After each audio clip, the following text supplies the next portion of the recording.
Cyberpunk 2077 is one of the most anticipated games of 2020, but a new report has come out that employees are being forced to work overtime on this project, that good old crunch thing that people like to talk about, and I briefly want to share my thoughts on it. Nintendo sends out a very weird warning to Nintendo Switch owners about their system, and finally, the new Super Smash Bros. Ultimate character is getting revealed tomorrow, and I guess I want to try and guess who it is. What's going on, guys? I'm RGT85. I got attacked by a bug this morning that had little pincers on its tail, and it got me right here in the hand. So if you don't hear from me from a couple days, well, I guess I had a good run. It was a good run. We had some fun on this channel. But if you are new to the channel, make sure you hit that subscribe button. And without any further ado, let's talk about what's going on in the world of video games. So obviously, Cyberpunk 2077 is one of the most anticipated games of 2020. This game has been delayed a few times. It's a beautiful open world style game set in a cyberpunk universe where you can do a lot of different things. Many people are highly anticipating this game because it is a big AAA game coming out this holiday season. Yesterday, Jason Schreiber, who still has me blocked on Twitter, he really doesn't like me much, published a report talking about how CD Projekt Red is currently doing crunch on their employees, basically making them work extra in order to assure that this game gets its release date as it is intended to do so. Then today, the head of CD Projekt Red, Adam Badowski, put out the following tweet in response to this report.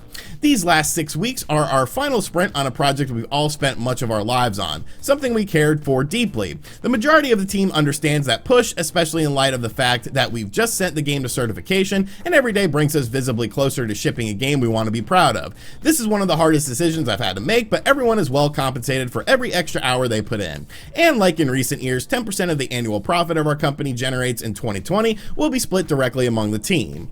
Now, of course, since this report came out, people have picked their sides on social media because, well, you can't really have an objective opinion that's sort of just in the middle looking at both sides of things, but that is why I am here, because I sort of have a very objective stance towards this. Now, is crunching to develop these games and crunching to get these games out at a certain point in time an acceptable thing that should just be widely accepted? No, not necessarily, but I do feel like there are levels of crunch that you have to factor in. Something like a game like CD Projekt Red's Cyberpunk 2077. This is a huge AAA game that does have a release date that has seen delays for it. So does it sort of make sense that towards the tail end of the development that you might have to work a little bit extra towards this? I do sort of understand that. Now, on the other side of the things, having to force employees to work extra is definitely a very crappy thing. At least these employees are being compensated though. So I feel like this situation, while it is an indication of console crunch and of course game development crunch that we've seen widespread throughout the industry, I don't feel like this situation is quite as bad as we've seen with other situations. Like I said, there's different levels to things like this, and it's just kind of fascinating to me how everyone is willing to just villainize these companies right out of the gate when they would probably be the same people that would villainize the companies if they decided to delay the game. You can't have your cake and eat it too in this situation.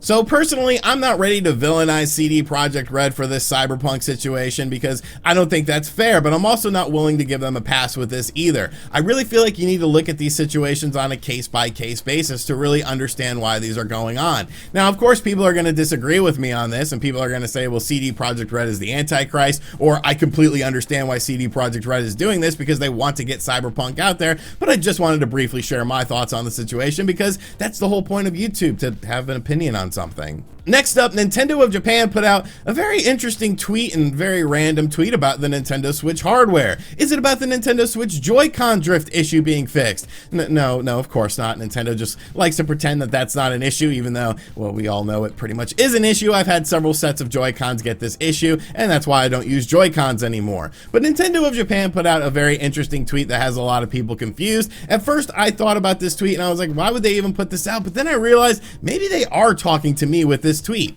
The tweet, of course, was in Japanese, but roughly translated, it says the following: the battery built into the game console may become unchargeable if it has not been charged or used for too long. Please charge it once every 6 months. So essentially what this is saying is that if you do not charge your Nintendo Switch battery at least once every 6 months, the battery itself could become unusable and it will no longer hold a charge, making your Nintendo Switch, well, kind of pointless until you decide to get a battery replacement for the system. Now, at first I thought this is a very random tweet. Why would Nintendo even send out this tweet? Because I feel like most people that have a Nintendo Switch are playing on their Nintendo Switch. But then I remembered something.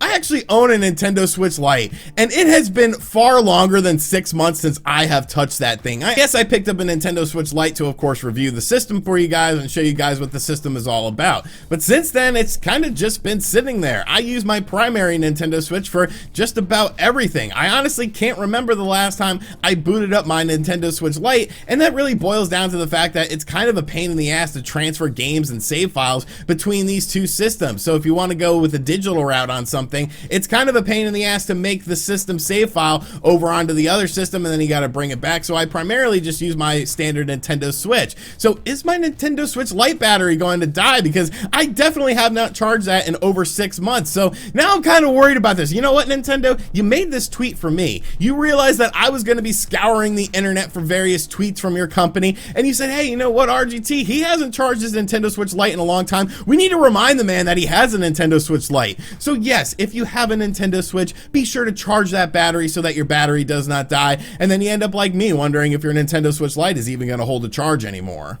And finally, big news, folks. Big news. Super Smash Bros. Ultimate is, of course, one of the most successful games on the Nintendo Switch, and since the release of the game, we have gotten subsequent DLC characters. Some were really cool, like Banjo-Kazooie. Some of them, well, not so much, but for the most part, all the DLC characters have been somewhat interesting, at least to some degree. Now, since the last character reveal, everyone has been waiting for the next character reveal because, well, that's just kind of how the Super Smash community goes. They're always looking for the next character that's going to be added into the game and potentially change the whole meta of the online competition of the game. Well, today it was announced that tomorrow, on October 1st at 10 a.m. Eastern Time, we will be learning about the new character being added into Super Smash Bros. Ultimate for the Nintendo Switch.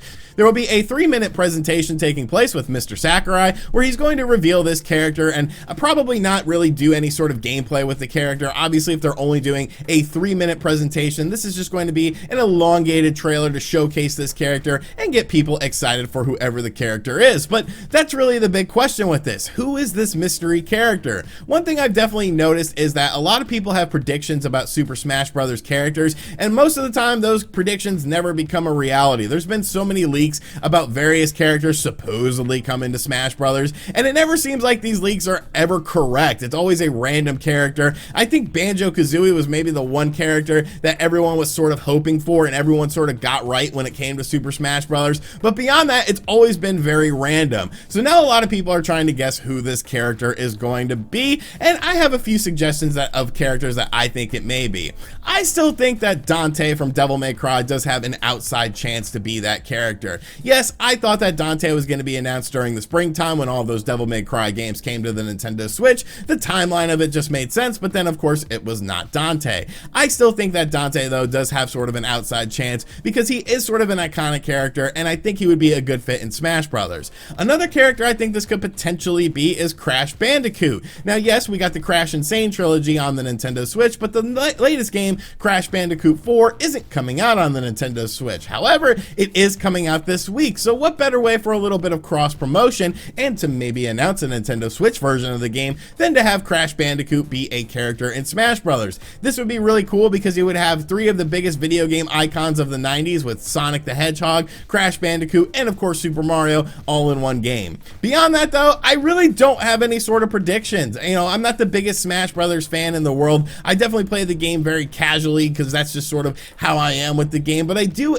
love all of the lore that they put into this game and all of the characters from a celebration of video games throughout the years that really just sort of make this game stand out to me. You have so many iconic characters in the game, and hopefully we get yet another iconic character announced tomorrow. Let me know in the comments section down below, though, who you think this Smash character is going to be, because I think it could actually be an interesting character.